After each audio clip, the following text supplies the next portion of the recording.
We've gained contact on a orange cruiser, heavy cruiser. Our goal is to engage him with torpedoes and sink him. They live underwater in the cramped quarters of a steel tube for weeks at a time, serving in silence aboard a nuclear attack submarine. In tonight's Extra, we'll take you as close to living aboard a nuclear submarine as you'll ever get without enlisting. The USS Minneapolis St. Paul is based in Norfolk, Virginia, and we caught up with a crew on duty in the Atlantic. Tonight, travel hundreds of feet below the ocean's surface aboard one of the Navy's most dangerous weapons and run silent, run deep. Here's KARE 11's Alan Costantini. Man battle station control, sonar and torpedo room. Man battle station. Fix tubes 3 and 4 ready in all respects. Coming out, we've gained contact on a orange cruiser, heavy cruiser. Our goal is to engage him with torpedoes and sink him. The nuclear attack submarine USS Minneapolis St. Paul is at maximum alert. Coordinator sonar. Sonarman Jeffrey Harvey of Milltown, Wisconsin, tracks the enemy ship.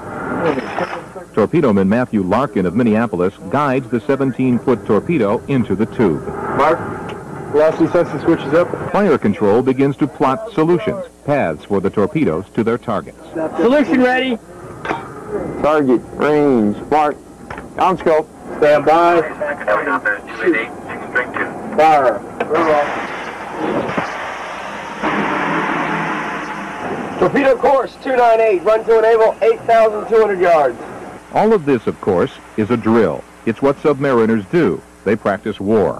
So sometimes they got to watch for incoming weapons now. 150 men confined for weeks and even months inside a submerged steel tube, 33 feet wide, 390 feet long. Their world has 3 major concerns: space, quiet, and fire. Okay, let's advance on the fire. Training to fight a fire on board a submarine begins long before the crew ever goes to sea. After losing some personnel in fires on board the USS Bonefish and the USS Stark in the 1980s, the Navy built this multi-million-dollar state-of-the-art facility here at the Naval Submarine Training School in Groton, Connecticut. Okay, all the way to the top, work it side to side. You always want to start at the top and work it side to side because that fire is only going to go up. For cooling and shielding, so if you got a fire in the torpedo room, you want to keep the weapons full, you use a low-velocity fog pattern. Okay? All submariners learn to fight fire with seawater and chemicals, often linked together with air hoses that draw oxygen from valves placed around the ship. Does this trainer seem claustrophobic to you? This is a real machinery space on the Minneapolis St. Paul.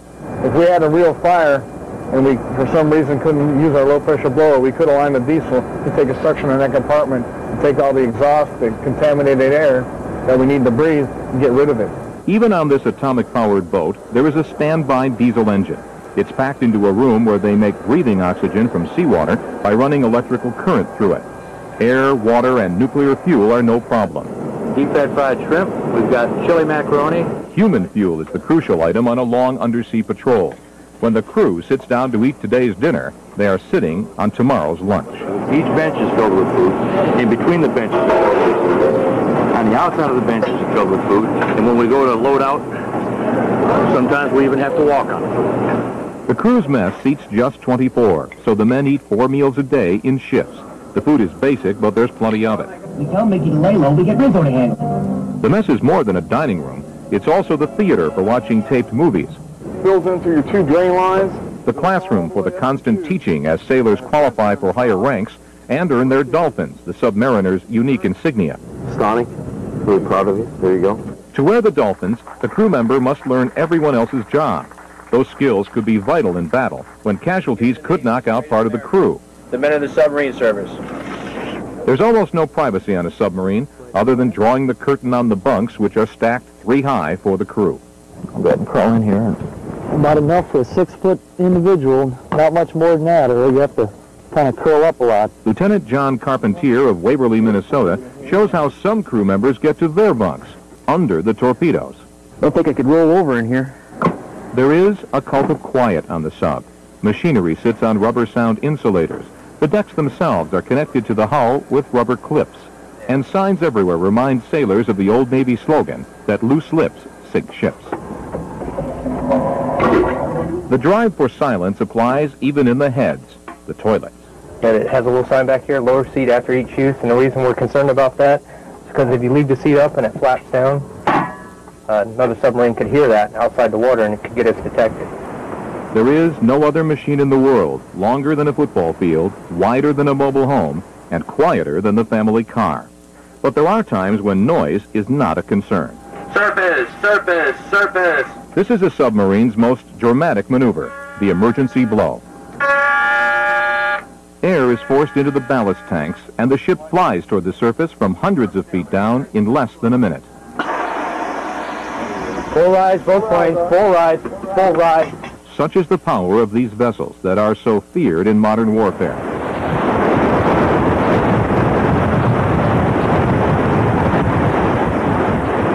Alan Costantini, KARE 11 News, on board the USS Minneapolis St. Paul. The sub will begin a patrol of the North Atlantic in April, and for that mission, the sub will remain submerged for up to 3 months. Tomorrow we'll look at the incredible power of this giant weapon of war. This torpedo goes underneath the ship, senses when it's underneath, and blows the water out, and the weight of the ship will collapse the ship's back and causing it to break up and sink. A dramatic look at sub-warfare and the decision we'll all have to make about the high price of the submarine fleet tomorrow at 10.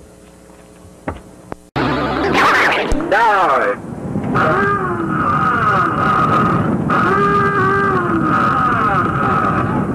Thanks for watching, It's America's original stealth weapon, roaming the world virtually unseen with a Minnesota namesake.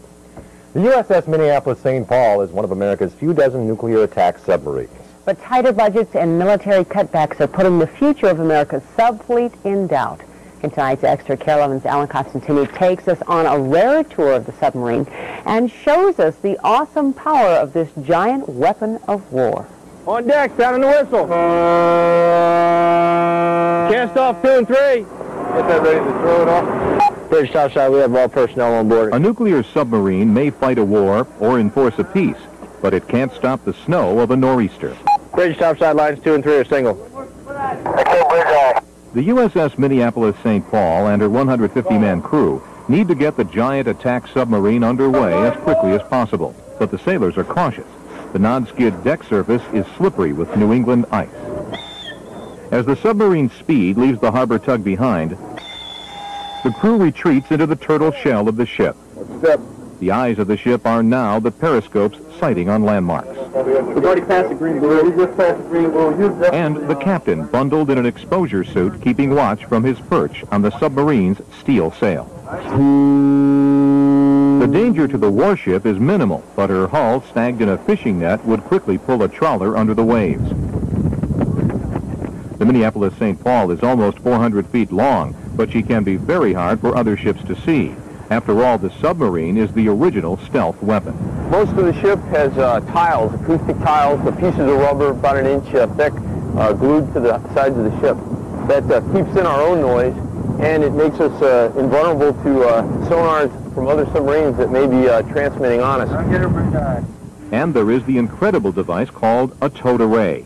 Stored in the hump running down the starboard side, it extends thousands of feet behind the sub, a giant hearing aid for the ears of the sonarmen.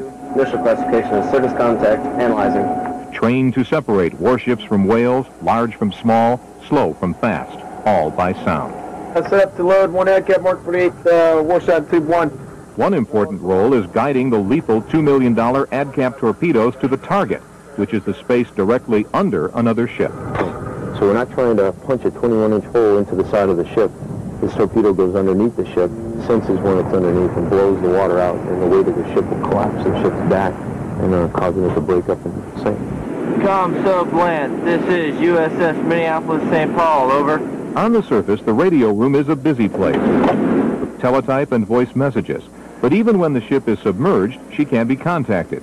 Using the towed array, radio can receive ELF, extremely low-frequency messages from, of all places, Wisconsin. Dive! Dive!